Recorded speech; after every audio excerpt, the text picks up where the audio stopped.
Thanks for having me. We were in a good place with Yemen until October 7th, right? And that sort of changed things quite significantly. And I say a good place because there was a truce in place in Yemen. It had largely held since April of 2022. Major de-escalation in fighting, more humanitarian access, more ability of Yemenis to move around their country, go abroad for medical care through the commercial flights in Sana'a Airport, which was open for the first time since 2016. So I think we all felt that it was a positive moment. And now we're in a situation where all of that activity with the roadmap and the incredible work I think that Saudi Arabia did to mediate between the Houthis and the Yemen government and produce a roadmap that articulates a way forward for peace in Yemen, that's on hold. Why is it on hold? It's because of the attacks in the Red Sea by the Houthis, which are a misguided and inappropriate way to convey their solidarity with the Palestinians. I mean, what they're doing is putting a lot of hurt on Yemen. They're driving up fuel prices. They're preventing essential commodities from reaching ordinary consumers in the region and around the world. They're militarizing the Red Sea. I mean, that's an incredible thing when you think about where we were even 3 months ago. Now there are many warships in the Red Sea, and to protect other types of routine commerce. And the Houthis have ultimately alienated and made enemies out of many countries who are lining up to condemn this type of aggressive and reckless action by the Houthis. So it's painful to see all the work that we, and indeed Ansarallah itself, did up until October, just sort of put on the shelf while these attacks continue. And my travel, my trips, is very much focused on how do we de-escalate this situation so we can get back to the peace effort in Yemen, which is where this administration, and I believe the world community, wants to focus. So let me ask you, in the region, did you meet with any Houthi officials on your last trip? I did not.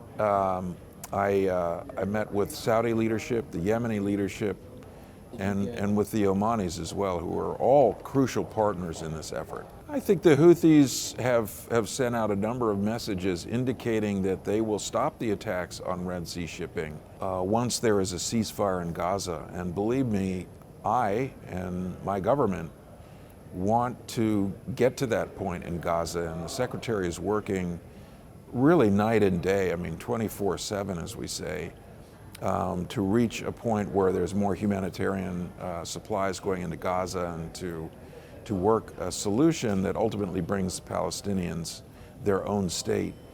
The Houthis are not part of that discussion. They're not part of the intensive international effort that is going in to try and fix the Gaza problem. The Houthis are nowhere in sight. What they're doing is distracting from that effort, undermining that effort, creating more problems for that effort. We, as the United States, want to be able to turn our attention away from having to defend the ships of many different countries, just trying to do routine commerce, move food, fuel, and medicine to people around the world, and in fact to Gaza, and get back to the peace effort in Yemen. That's where our focus is, and that's what we want to be doing. Well, I think the Houthis need to feel some pressure because what they're doing is, again, it's not the right way to address the Palestinian issue. And essentially what they're doing is they have a problem with their neighbor, so they're burning down the neighborhood grocery store. I mean, we don't think that is effective for the Palestinians. And so, again, the focus here is to try and get back to a Yemen peace effort, which the Houthis themselves have, tried to support, have lent their support to. Let's go back to that. In the meantime, though, we have a very messy situation on our hands. You're right, we are going forward with a designation tomorrow, specially designated global terrorist for Ansarallah. And that was a decision by the administration. It will put additional pressure on the Houthis, and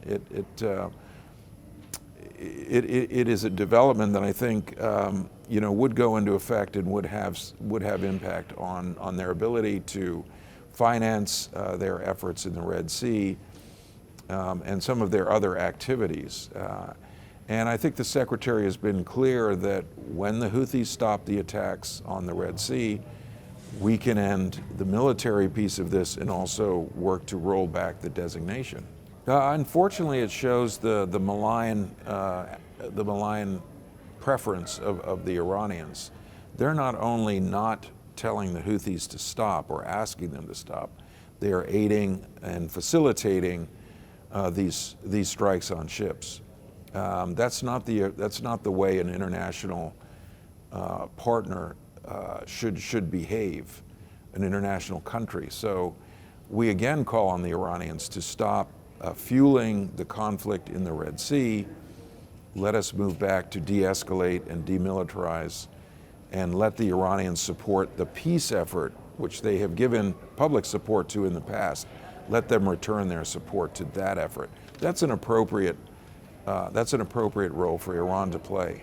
Well, yes, I think, again, our hope is that, and our hope and our efforts are very much geared toward finding a way to de-escalate the current conflict in the Red Sea, to move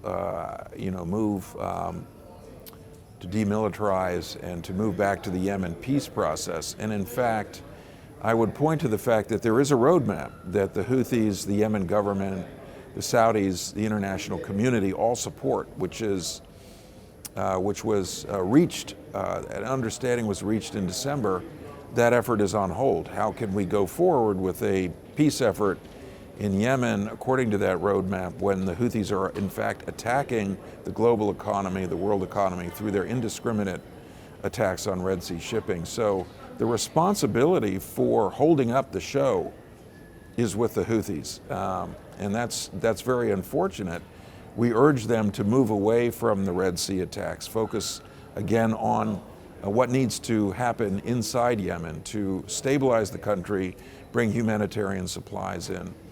But we're always, we're very open with suggestions, ideas for helping the Houthis, climb down from this situation.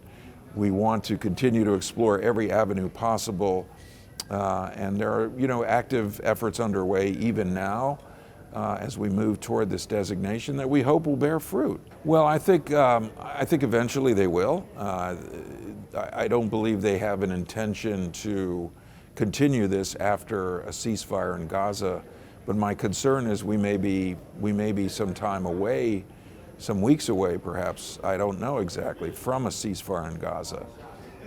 Even though these intensive efforts are underway to achieve that. So what's going to happen in the meantime? Are the Houthis going to continue to harass and possibly kill international mariners in the Red Sea who have nothing to do with the Palestinian issue, but are simply trying to conduct basic commerce?